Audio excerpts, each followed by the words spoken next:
Bona tarda. Avui tenim el plaer de tenir amb nosaltres a la doctora Li Yunguang, que és traductora d'autors de literatura xinesa al català, i la idea és fer-li una petita entrevista. Començaré presentant-la. Ella és llicenciada en Filologia i Literatura Hispàniques per la Universitat de Xangai. Després va fer un màster de Traducció, Interpretació i Estudis Interculturals a la Universitat Autònoma de Barcelona amb una especialització en Traducció i Mediació Cultural. Finalment, es va doctorar en Lingüística Catalana i Xinesa a la Universitat Autònoma de Barcelona amb una tesi defensada el 2019 que es titula Estudi contrastiu de l'estructura del català i del xinès estàndard i de les implicacions segmentals més rellevants per als aprenents sinòfons, que va obtenir la nota més alta, cum laude, i va ser premiada. Ella és traductora i professora de xinès i de català, i va ser professora associada de llengua xinesa, investigadora al Laboratori de Fonètica Aplicada Pere Bernils a la Universitat de Lleida a l'any 2017 i següents, i actualment és professora de xinès a la Universitat Pompeu Fabra a Barcelona. La seva tasca ha estat reconeguda també amb el Premi de l'Institut d'Estudis Catalans de la secció filològica Pompeu Fabra de Gramàtica l'any 2021. Ha ofert cursos de formació de professorat xinès a Catalunya a la Fundació Confuci, i actualment també ofereix cursos d'ensenyament de la llengua catalana per al Departament d'Ensenyament de la Generalitat de Catalunya. Té nombroses publicacions d'articles sobre lingüística contrastiva xinesa i catalana en revistes, capítols de llibre, i té en preparació el llibre La pronunciación del chino estándar, teoria i orientacions pràctiques, en coautoria amb Joan Julià Moner per a edicions de la Universitat de Lleida. Finalment, té nombroses presentacions de conferències i congressos sobre lingüística xinesa i catalana, però avui ens centrarem en la seva tasca de traductora i dono la paraula a Li Yun. Bona tarda. Bona tarda, això. Ara ens parlaràs d'aquests 3 autors que has traduït al català i un al castellà.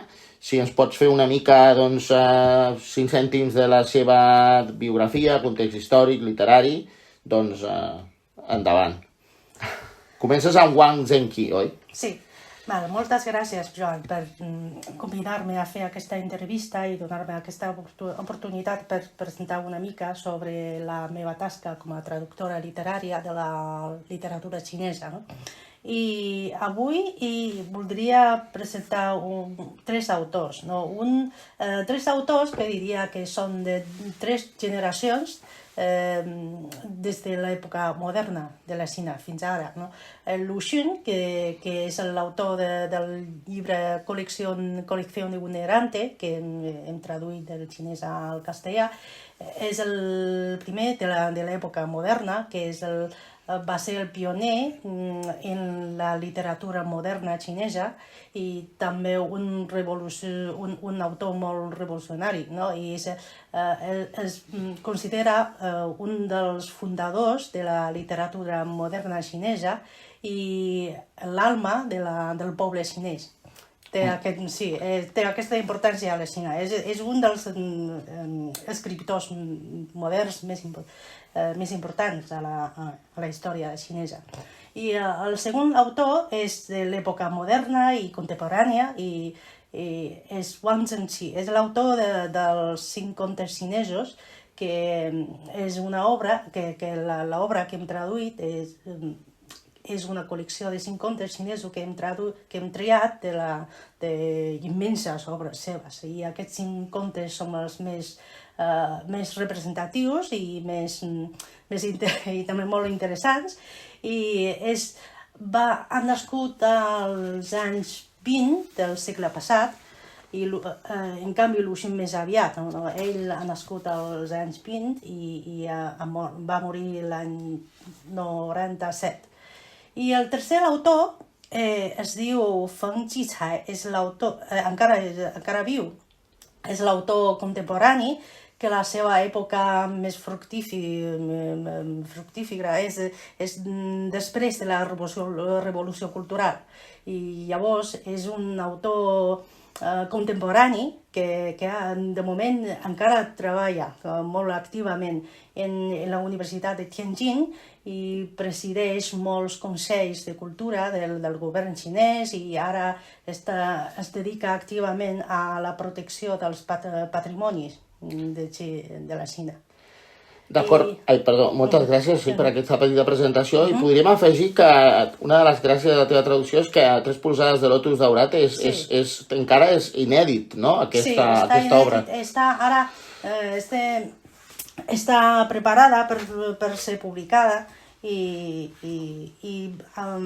potser la publicarem amb la Viena Edicions o edicions 1984, però encara estic esperant notícies sobre això. Per tant, és una primícia que els alumnes de batxillerat hagin pogut llegir aquesta traducció, que encara no ha sortit al mercat, i estar amb tu és tot un plaer i tot un luxe, no?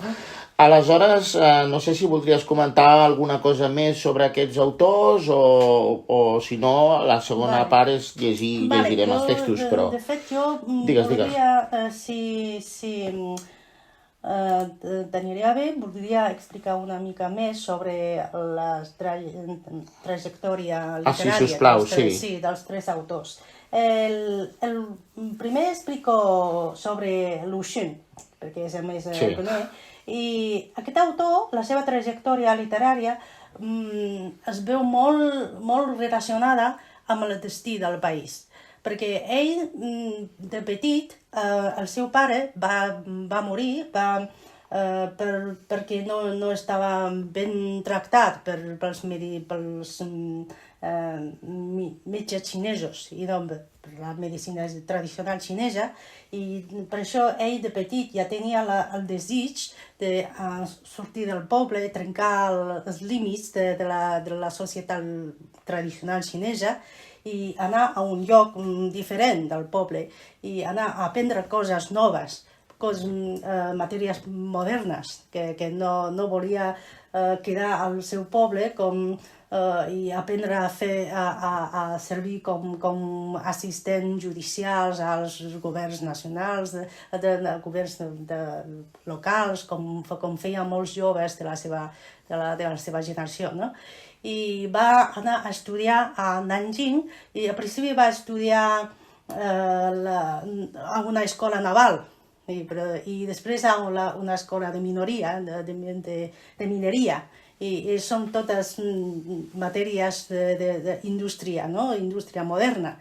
I aquí tinc, de fet, en la biografia que vaig escriure sobre ell, hi ha una cosa interessant, i vaig citar unes frases que va dir ell, que de les seves obres. Diu que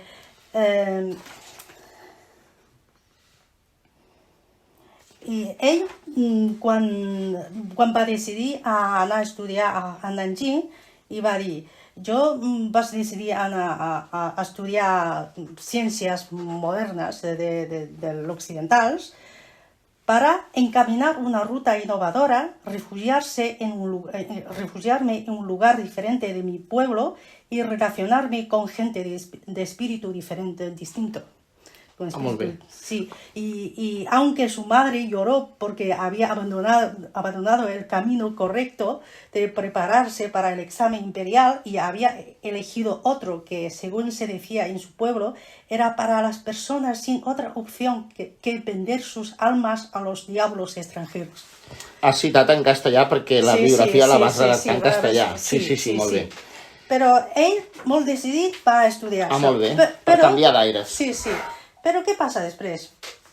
A les escoles modernes, tot i que es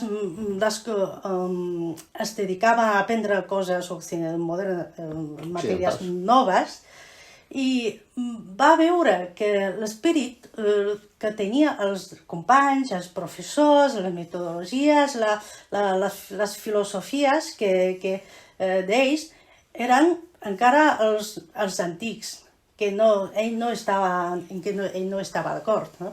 I després va decidir anar a Japó a estudiar la medicina, perquè Japó és el primer país asiàtic que que es va modernitzar, no? Primer, i aprendre de l'Occident.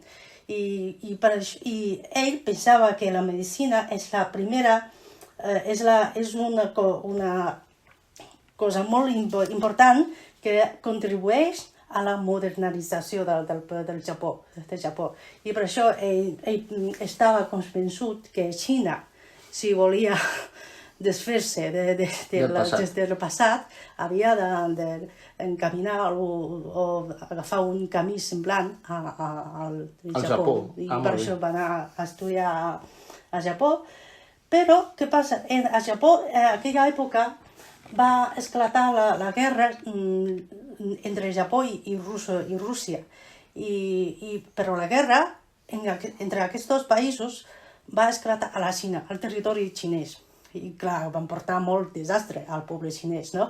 I un dia ell a la classe va veure amb els companys, junts amb els companys, va veure un documental en què un ciutadà xinès va ser executat pels russos, pels exèrcits japonesos, perquè havia treballat com a espia pels russos. I aquesta escena, en què és una escena molt dura, no? En què hi havia el ciutadà xinès condemnat, també hi ha altres xinesos als costats, als voltants, mirant-lo i amb una expressió molt indiferent. I ell va ser molt impactat per això, no? Perquè estava amb els companys japonesos i com a l'únic xinès ahir, estava molt impactat i va dir que, ostres, aquests xinesos que veiem en aquest documental, si més no, però físicament semblen molt sants, que no necessiten cap ajuda mèdica, no? Però estan malalts. Psicològicament. Sí. I per això va dir que la medicina potser que no és la prioritat per salvar la nostra nació. La prioritat és curar la seva ment. D'acord. I per això, i amb què curar la ment? I ell va dir que al principi és la literatura. D'acord. Molt interessant, no? Aquesta manera de veure el món. I per això després ell tota la vida dedicada a aquesta missió per salvar el poble. Una història una mica feixuga, no? No, molt interessant. Sí, però és un autor molt important i perquè durant tota la vida estava lluitant per això. Que, clar, les seves obres, els seus contes, són durs, perquè té un estil satíric, crític, i no té cap interès en suavitzar el to, el llenguatge, o manipular res de maquillatge, no? De maquillar la realitat, no tenia interès en fer això, era molt dur i molt... Realista. Sí, realista. Sí, per això els contes són durs, però per mi va ser un gran plaer i traduir els seus contes perquè m'agrada, a mi m'agrada, sí, perquè són... I el segon autor, sí, el Wang Zhenqi, és un cas contrari. Sí, perquè els seus contes són un amor. Llegir-los és una delícia. Sí, és una delícia.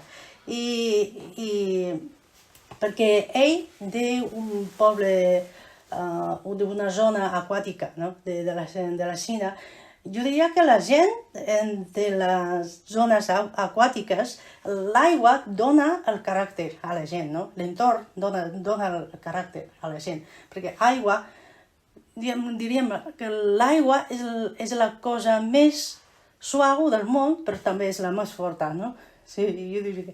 I per això en els seus contes es veu que els personatges tenen més capacitat d'adaptar-se a l'entorn, més tolerància i més flexibilitat, i ell no es mostra tan crític, no?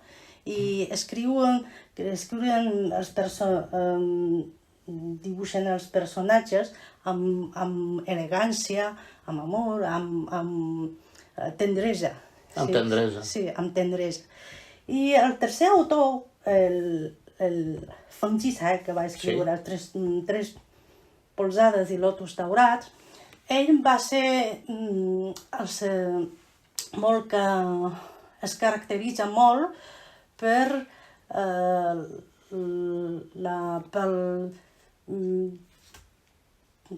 jo diria que pel desig de deixar veure, clar, com és la història, no? Com ens ha afectat la història. Sí, perquè aquesta obra va escriure després de la Revolució Cultural. L'obra de... Sí, als anys 80. I la Revolució Cultural va acabar l'any 77. I després, als anys 80, va escriure això. I va escriure aquesta història sobre els peus embolicats, perquè, com va dir ell, que volia revelar tot com som els peus petits, perquè durant mils d'anys s'havien d'embolicar els peus a les dones xineses, tot i que patien molt, i perquè està normalitzat.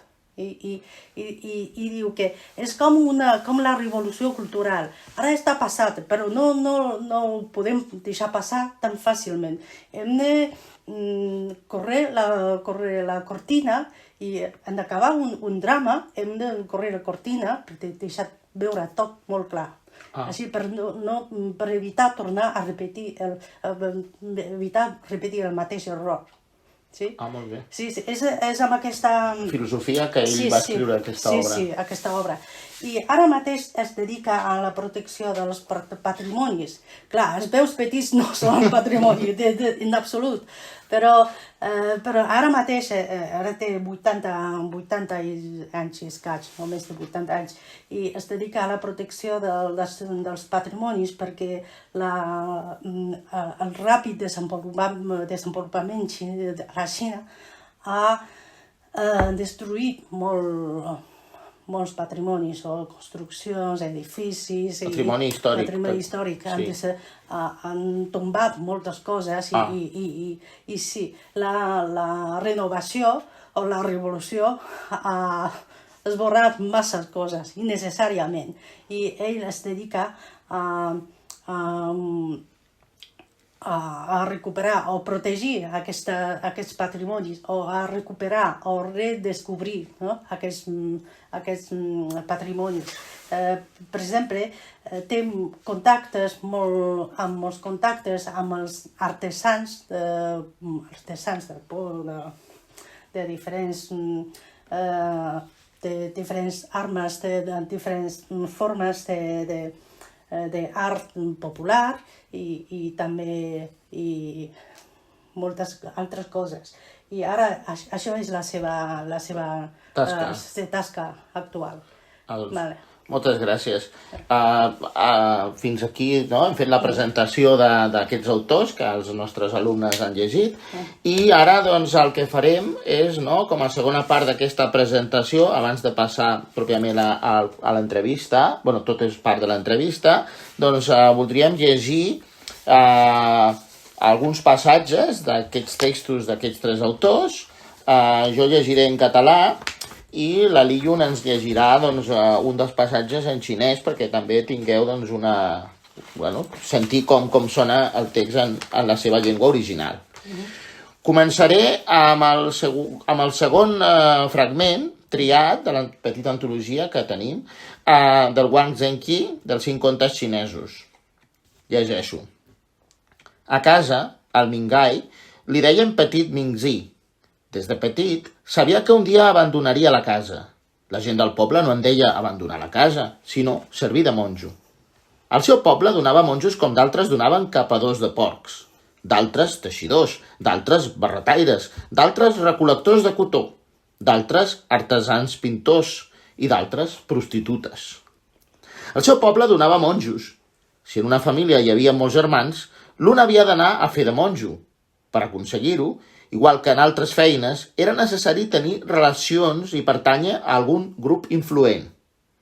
Alguns monjos d'aquí havien marxat molt lluny, al temple d'ànima oculta de la ciutat de Hangzhou, al temple de pau i seguretat de Shanghai, al de la muntanya daurada de Zhenyang o al de pau celestial de Yangzhou, però normalment es quedaven als temples propers.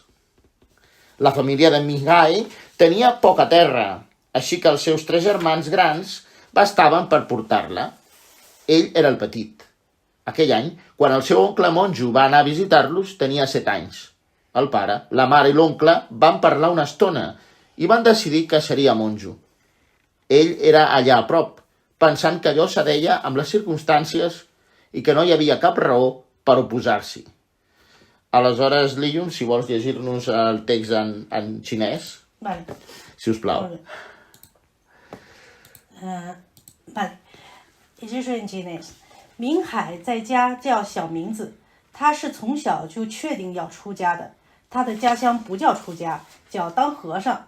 他的家乡出和尚，就像有的地方出教猪的，有的地方出织席子的，有的地方出扎古桶的，有的地方出弹棉花的，有的地方出画匠，有的地方出婊子。他的家乡出和尚。人家弟兄多，就派一个出去当和尚。当和尚也是要通过关系，也有帮。这地方的和尚有的走得很远，有到杭州灵隐寺的，上海建安寺的，镇江金山寺的，扬州天宁寺的，一般的就在本县的寺院。明海家田少，老大、老二、老三就足够种的了，他是老四。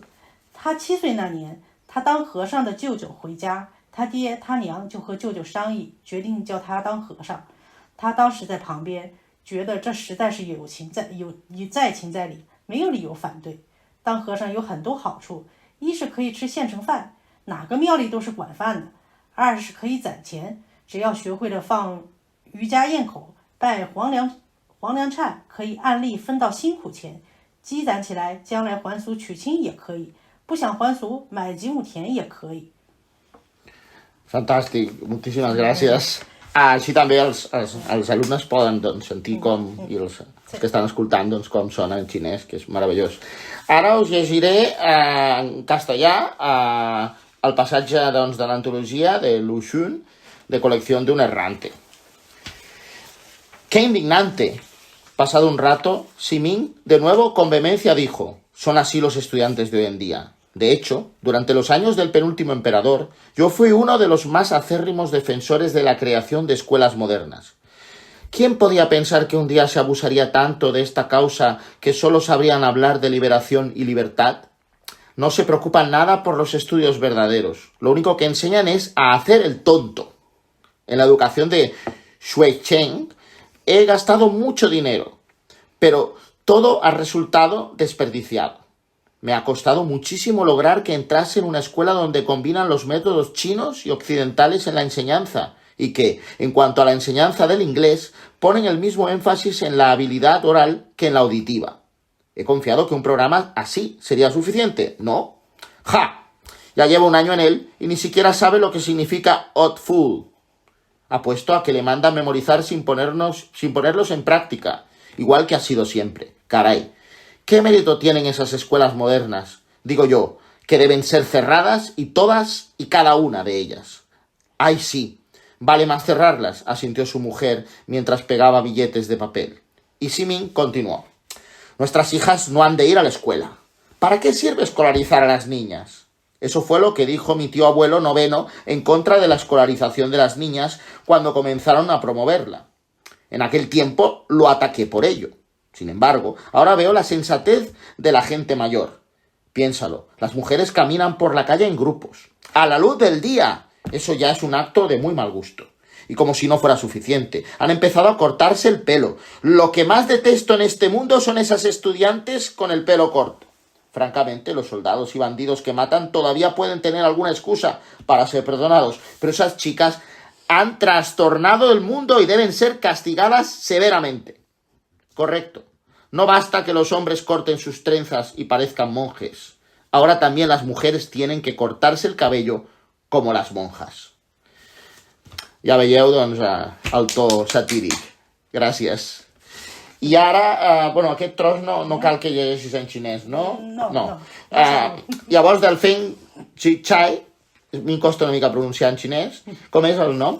Feng Chicai. Això. Doncs llegiré el passatge, que potser és una mica llarg, però és molt interessant, de 3 polzades de lotus daurat. Bec una mica d'aigua. El dia abans d'embolicar-li els peus, cap al vespre, quan jugava al pati, la Xiang Lian va veure sobtadament, posades a l'ampit d'una finestra, unes petites estranyes joguines vermelles, blaves i negres. De fet, eren 4 o 5 parells de sabates. Mai abans n'havia vistes de tan petites, estretes com cogombres i punxegudes com els dolços d'arròs glutinós embolcallats en fulles de bambú amples de forma piramidal que menjaven el 5è mes de l'any pel festival de vaixells de drac. Segur que les sabates de l'àvia eren més grans. La Xiang Lian va agafar-ne una i la va mesurar posant-la sobre la planta del seu peu. Llavors, una esgarrifança paurosa li va recórrer el cos de dalt a baix i espontàniament els tendons se li van encongir. Agafant la sabata, va entrar corrent a l'interior de la casa i va preguntar a l'àvia: «Iaia, de qui són?» L'àvia va dir rient: «Són per a tu, xata. Oi que són boniques?» La Xiang Lian va llançar la petita sabata i, abraonant-se l'àvia, va plorar i cridar: «No vull que m'emboliquis els peus! No vull! No vull!» Els músculs de la cara de l'àvia, que li sostenien el fals somriure de cop, es van corbar. La cua dels ulls i els queixos de la boca li penjaven i grans llàgrimes com perles es van obrir pas, però no va dir res. Es va fer fosc. La nena va ploriquejar tota la nit, sense ser plenament conscient. Va creure veure l'àvia asseguda al seu costat tota la nit i que amb les seves rugalloses mans li feia un massatge als peus, fins i tot que els aixecava portant-se'ls als seus arrugats i suaus llavis i petonejant-los una vegada i una altra. L'albada encetava el dia assenyalat per embolicar-li els peus. L'àvia tenia el rostre canviat, la pell tensa i tremolosa. No va fer ni una ullada a la seva neta i aquesta tampoc no va atrevir-se a dir un mot. Per l'escletxa de la porta va mirar el pati. El cor se li va encongir en veure l'escena. La gran porta que donava al carrer estava tancada i barrada. El gos gros i negre estava lligat a un pal. A més, hi havia, sense saber d'on havien sortit, un parell de galls grans i blancs coronats amb crestes roges i amb cames del gruix dels dits que tenien lligades amb corda. Posats a terra, espernegaven les cames i bellugaven el cos espasmòdicament. Quina relació tenien aquells galls amb el fet d'haver d'embolicar-li els peus? Al mig del pati hi havia desplegat un estol de coses. Una tauleta, 2 tamborets, un ganivet de carnisser, unes tisores, un pot de llum i un de sucre, un bullidor d'aigua, una mica de cotó i draps. Les llargues venes ja estaven emmidonades i enrotllades a sobre de la taula. L'àvia portava a la part davantera de la roba exterior unes agulles grans que utilitzaven per cosir els llençols. De l'ull de la cadascuna en penjava un fil de cotó blanc. Xiang Lian, tot i ser una nena petita, comprenia perfectament que hi havia un sofriment que l'esperava. L'àvia la va seure en un dels tamborets i li va treure els mitjons i les sabates. Xiang Lian, amb els ulls inflats, va dir: si us plau, àvia, demà, embolica'm els peus demà ja estaré preparada. L'àvia va continuar com si no hagués sentit res. Va agafar el parell de galls i es va seure davant la Xiang Lian, deixant-los entre les dues. Llavors va ajuntar-los pel coll i va posar un peu al damunt d'ells. Amb l'altre peu els va aixafar les cames. Després amb la mà va arrencar-los les plomes del pit. Va agafar el ganivet i sense cap demora va obrir-los al pit. I abans que la sang brollés a l'exterior, va agafar amb cada mà un peu de la Xiang Lian i el va introduir a la panxa de cadascun dels galls. L'interior de la panxa de les aus era calent i afiscós. Les aus, encara vives, no paraven d'espernegar i moure's violentament. A la Xianglian, espantada, se li van retreure les cames i l'àvia de sobte va cridar-li com una boja: «No et moguis!» La Xianglian no li havia escoltat mai abans aquell to de veu. Es va quedar glaçada. Només veia que l'àvia, amb tota la força, li mantenia els peus a dintre dels galls i ella mateixa els trepitjava desesperadament. La Xianglian s'estremia. Els galls encara lluitaven i els braços i les cames de l'àvia tremolaven exhausts.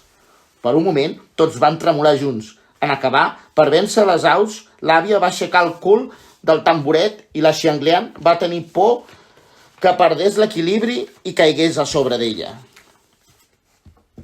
Poc després, l'àvia va afluixar la pressió i va treure els peus de la Xianglian de dintre de la panxa dels galls. La sang fresca, roja i llefiscosa fluïa pels seus peus banyant-los per complet. Aleshores, l'àvia va llançar els dos grans galls cap a un costat. L'un va soltar les cames d'un cop i va morir. L'altre encara va espernegar una estona abans de morir. Li va rentar els peus en un gibrell de fusta i després d'eixugar-los els va posar sobre la seva falda per començar a embolicar-los-hi. La nena, ja no sabent si havia de plorar, cridar, suplicar o muntar una escena, veia callada que l'àvia li tenia agafat els peus, primer el dret i després l'esquerre, va separar el dit gros dels altres 4, aquests els va juntar i pressionar cap a baix i enrere amb un angle petit cap al pont de la planta del peu i amb un so sec es van trencar les falanges.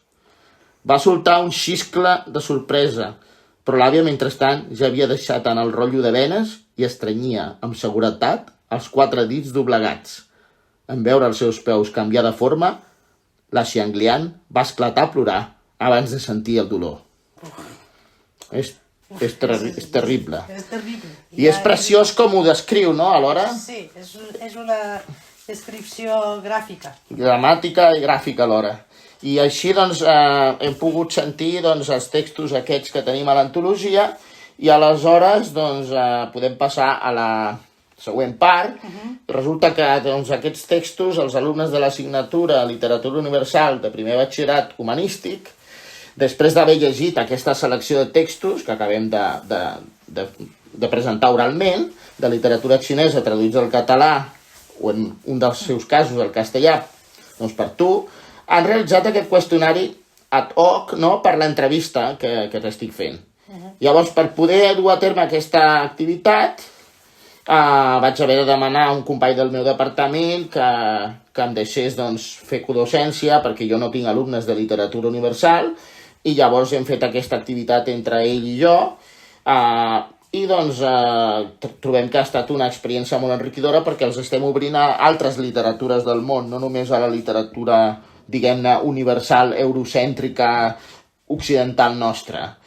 Aleshores, els alumnes han fet una sèrie de preguntes que ara et faré i tu em respons com a traductora i com a coneixedora de la literatura i de la cultura xinesa. En principi, les primeres preguntes van sobre els textos i la seva significació. Les dues primeres doncs, les farem sobre els 5 contes xinesos de Wang Zhenqi. Sí. I la primera pregunta, Li Yung, si vols una mica d'aigua. Sí, està bé. Perquè com que anem així.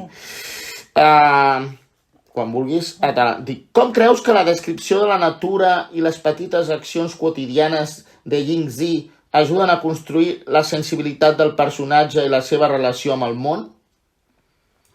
Per contestar aquesta pregunta, jo voldria contestar-la des de dos perspectives. No? Per una banda, la natura, l'entorn d'on vivim, és un dels factors que ens condiciona el caràcter, la personalitat, perquè cada poble té el seu entorn, no?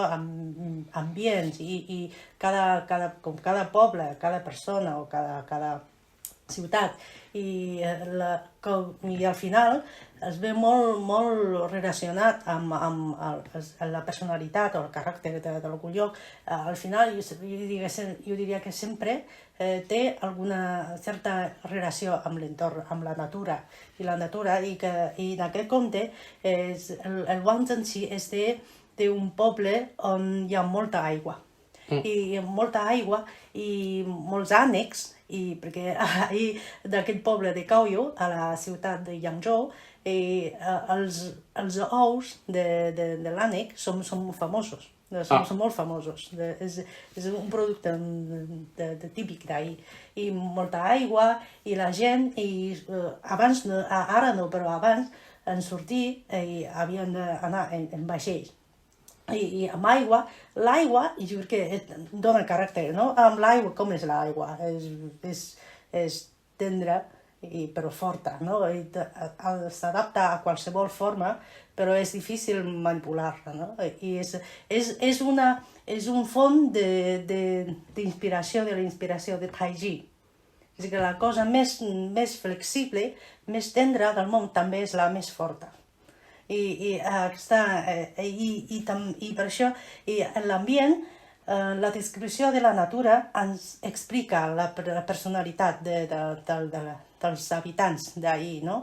I també, això per una banda. Per l'altra banda, les opinions o el punt de vista de la natura o sobre les coses, com som, com veus les coses, també reflecteix el teu estat d'ànim, no? Si no estàs bé, no trobes bé, no trobes bé i no veus bé les coses, no? Sí, i en aquest context, la descripció de l'entorn, de la natura, reflecteix la innocència del personatge i com els detalls sensorials, la textura del fang i també d'altres coses com dels insectes, del cris dels insectes, i ens revela l'estat d'ànim dels personatges la seva personalitat.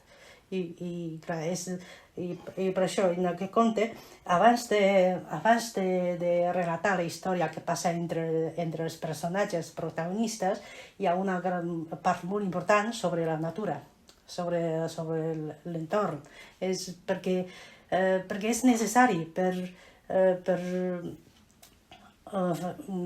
donar a conèixer als lectors com som el poble, com som les persones i per què després passen aquesta història, no?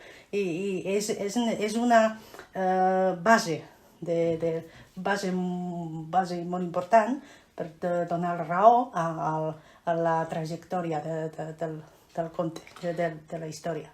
Molt bé, doncs moltíssimes gràcies per les teves reflexions, que evidentment aquesta entrevista que estem enregistrant la sentiran els alumnes i després ells hauran també, després d'haver-te escoltat amb tu, de contestar doncs, succintament al seu propi qüestionari.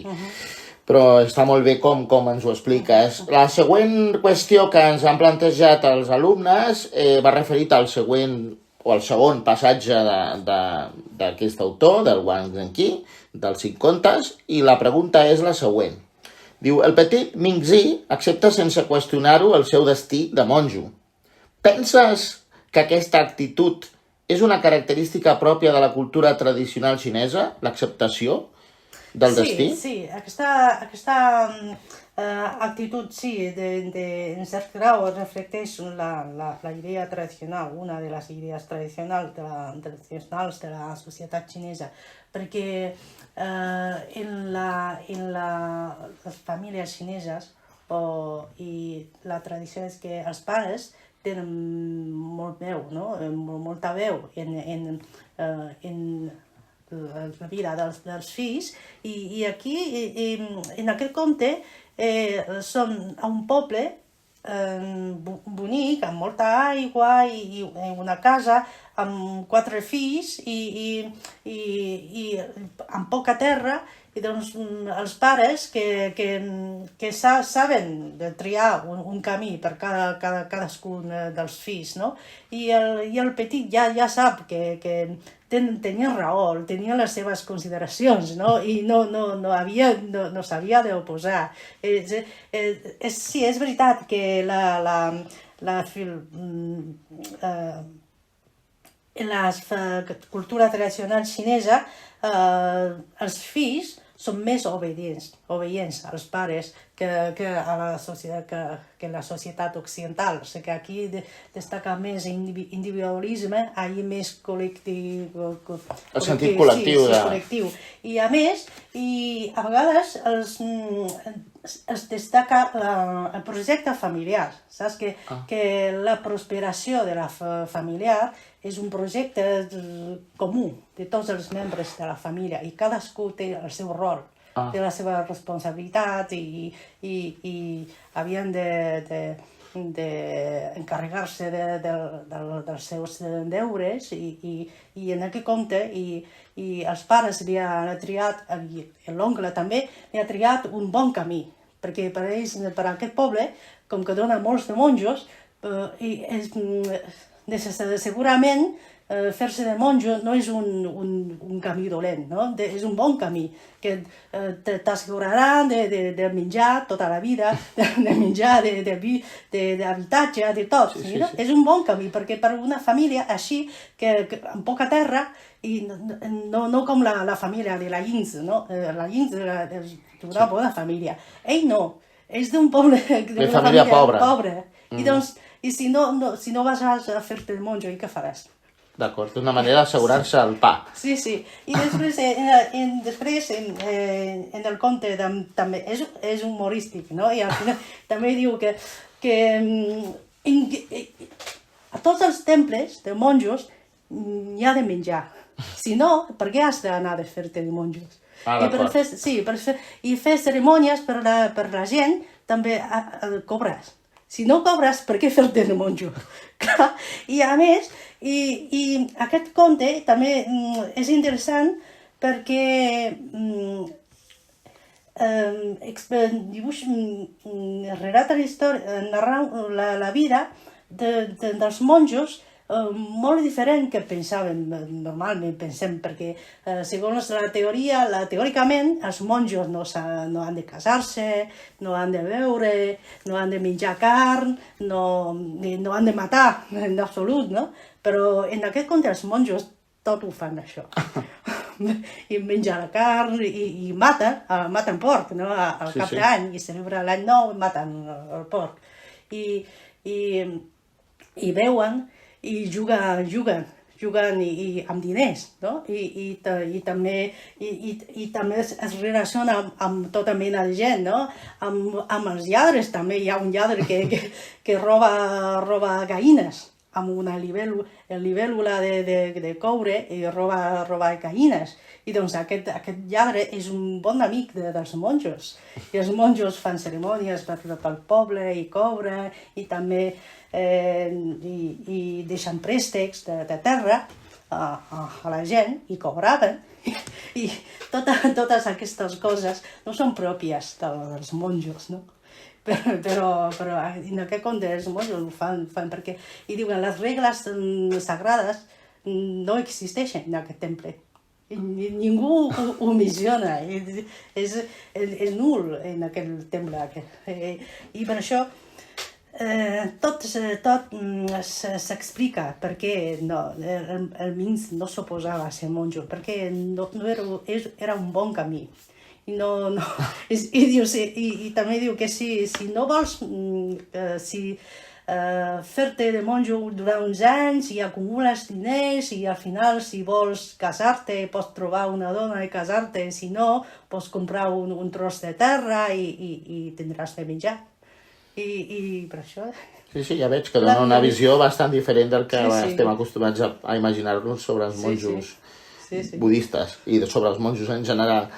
Continua amb el qüestionari dels alumnes. Ara venen algunes preguntes, concretament dues preguntes, referides al passatge que hem llegit de Colección de un errante de Lu Xun. La primera és aquesta. En aquest passatge, Ximing expressa una visió molt crítica sobre l'educació moderna i especialment sobre les dones que estudien. Consideres que aquest fragment reflecteix encara avui dia algunes actituds presents a la societat xinesa? Ara a la Xina, no gaire, perquè ara a tot el país ja l'educació massiva ja està molt implementada i molt aplicada, no? I tot el poble ja escolaritza els fills, les filles igual, no?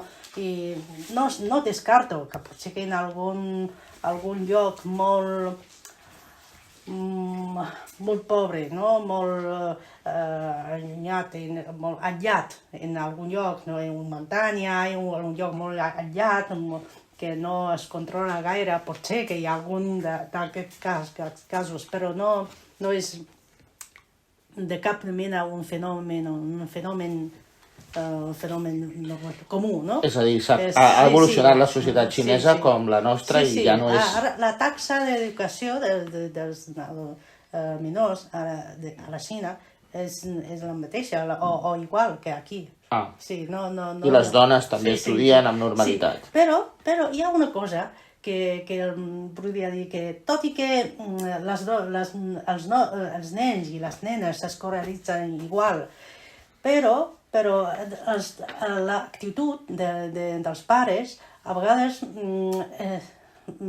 es canvia, no? Es canvia per fills o filles, no? Perquè hi ha gent que creuen que dona més importància a l'educació dels fills, a les filles. Perquè hi ha gent que, no poca, molta gent ja tenen aquesta mentalitat tradicional de dir que, bueno, és una noia. Si no vol estudiar no passa res, després es casarà i tindrà un marit i cuidarà els fills i ja està. Si vol estudiar i estudia bé, molt bé, no? Però si no vol... És a dir, que encara hi ha, doncs, atavismes de la cultura tradicional. Sí. D'acord, gràcies. I la següent pregunta que han fet els alumnes és la següent. Diu... Lu Xun és conegut pel seu estil satíric i crític, com tu mateix he sentit que has comentat fa un moment. Quins elements penses que utilitza en aquest passatge l'autor per transmetre la seva visió sobre la modernització i els conflictes socials? El diàleg, les seves paraules, no? I que en tot el conte, i una gran part és sobre el que diu, el que diu ell, és el diàleg. El diàleg. I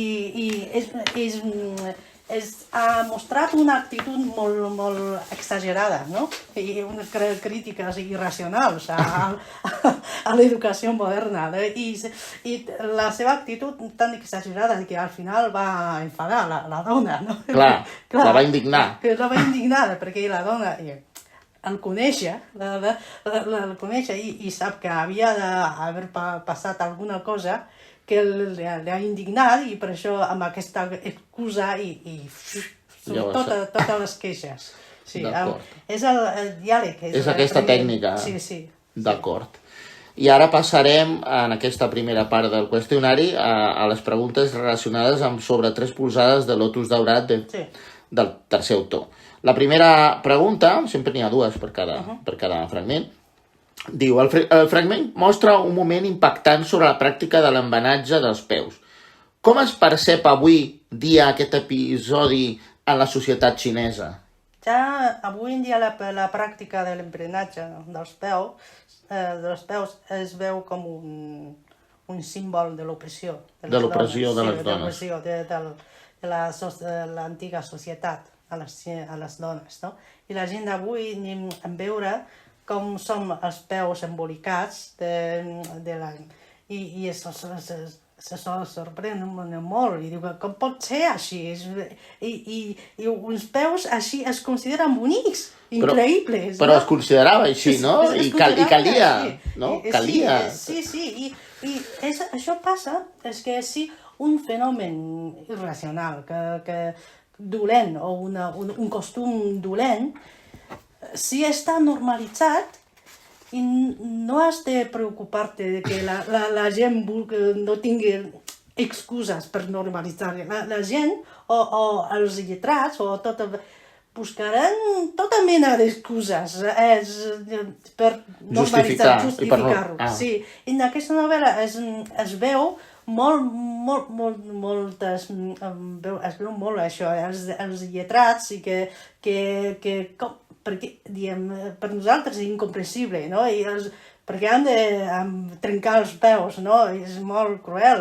Però els lletrats ja tenien tenen poemes i estètiques i teories per justificar-los. Per justificar aquest fet tan irracional. Sí. Això passa als peus petits, a altres coses també, no? I avui dia, si no embolquem els peus, podem forrejar els... Posar arracades. Bueno, això és petita cosa, però també els que fan operació plàstica, o també els que volen aprimar-se molt, i és que la moda sempre existeix. Els criteris, no? Per una moda o dolenta o una moda, diria que perjudicial per a la dona, concretament en aquest cas, o en general Si no tenim cura no intentem de veure'ls racionalment, i al final si els deixem normalitzats i ja veurem s'accepta tot. S'accepta tot. Sí, és un advertiment.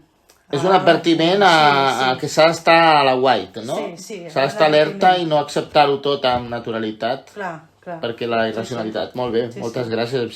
La teva resposta, doncs, és molt, molt interessant. I llavors l'altra pregunta referida a aquest text és aquesta. Diu, aquest text té una forta càrrega emocional, com hem pogut percebre amb la lectura.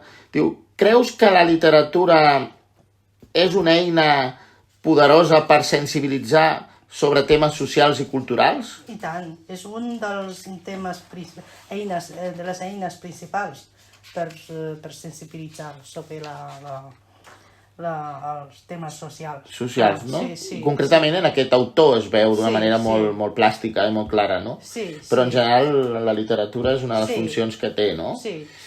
I perquè la literatura, què és la literatura? Que explica les condicions humanes. Clar, sí. És un reflex de...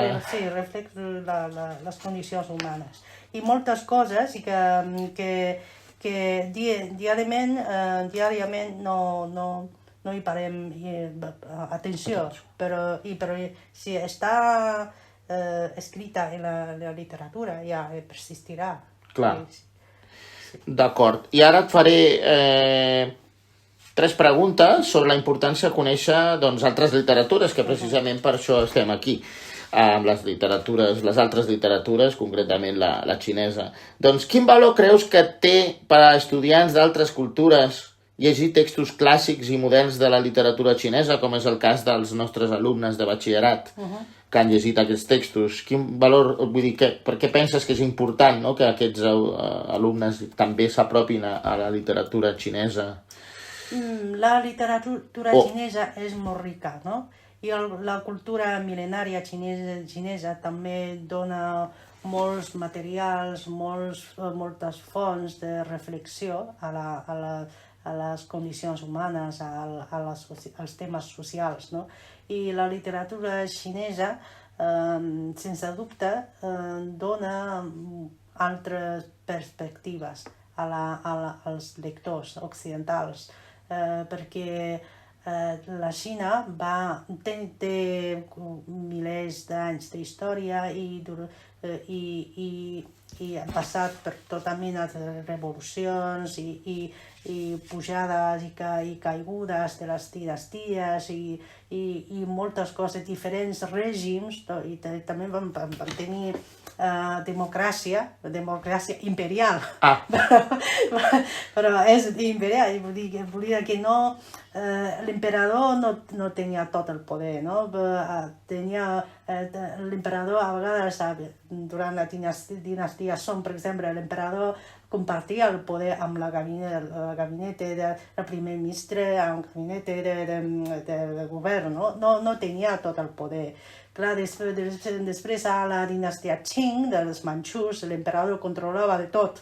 No? Sí, a partir dels mongols i el règim es va veure cada cop més centralitzats.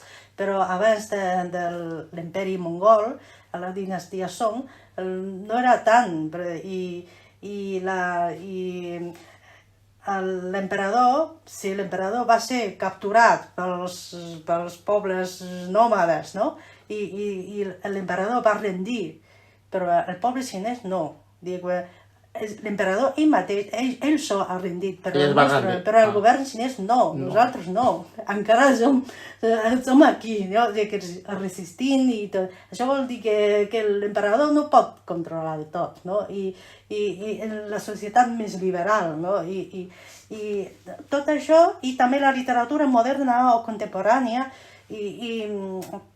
i que tenen arrels tradicionals o no, també dona moltes més perspectives sobre per als lectors d'aquí. I sempre és bo tenir la literatura xinesa. Altres visions, altres maneres d'entendre el món. Sí. D'acord. Ara et faig la penúltima pregunta, abans d'acabar, tot i que per acabar et voldria preguntar una cosa sobre la teva feina com a traductora. En quins aspectes creus que la literatura xinesa difereix o es diferencia de la literatura occidental en la manera d'explicar històries i en la construcció dels personatges? Això es pregunten els alumnes. La literatura xinesa diria que és més llarga.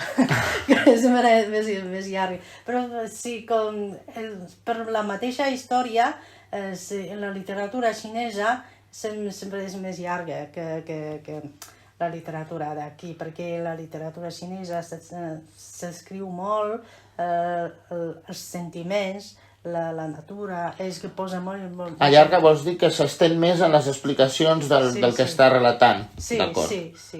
I, per exemple, si aquesta novel·la de 3 polzades i Lotus daurat, en xinès és només una novel·leta, que no és llarga, no es considera una novel·la llarga, és d'extensió mitjana.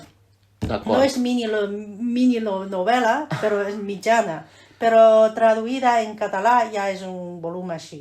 Ja és més considerable. Ja és una obra... Això vols dir que el tempus és més lent en l'explicació, en la narració i descripció. D'acord. I per últim, l'última pregunta, perquè tampoc podem estar aquí tota la vida, doncs, tot i que és un plaer estar parlant amb tu, es pregunten els alumnes, o em diuen que et pregunti, com creus que la lectura d'aquests textos pot ampliar l'horitzó als alumnes sobre temes com la identitat, la tradició i el canvi social? Com pot influir en la seva... Perdó, digues. Aquests textos permeten veure com la identitat es construeix en relació amb la societat i les seves normes, no? I mostren les tradicions que poden ser tant una font de riquesa cultural com una forma de repressió, i també com el canvi social és un procés difícil però necessari, no? I llegir aquestes històries, els alumnes poden reflexionar sobre... Alumnes o lectors, en general. Sí, sobre paral·lelismes amb la cultura catalana i occidental, i comprendre millor altres realitats, no? Com ara la xinesa mostrada en aquests fragments. D'acord, doncs moltes gràcies.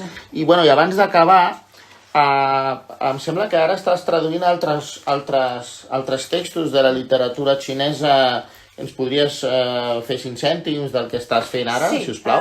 Ara ja hem traduït aquests 3 i també hem publicat una altra en castellà que es diu Febrero, que es titula Febrero. I també hem traduït del Feng Jicai una col·lecció de contes. Es diu Cuentos Maravillosos de Tianjin. I encara és inèdit, també? Sí, és inèdit. Sí, sobre els personatges, la gastronomia, els artesans de l'antiga Tianjin. No són contes morals, no? D'acord. Però donar a conèixer com era la societat de llavors i com les personalitats i com es construïa la identitat i una societat en revolució i tot això. I també ara mateix estem traduint contes de la dinastia Tang. Medieval, no? Sí, medieval. Dels segles 7, 8. No, sí. Molt antic. I quan parles de traduir és perquè sovint tradueixes en col·laboració amb un que és pintor, no? És artista a Lleida. D'acord, doncs moltíssimes gràcies, Liyun, per la teva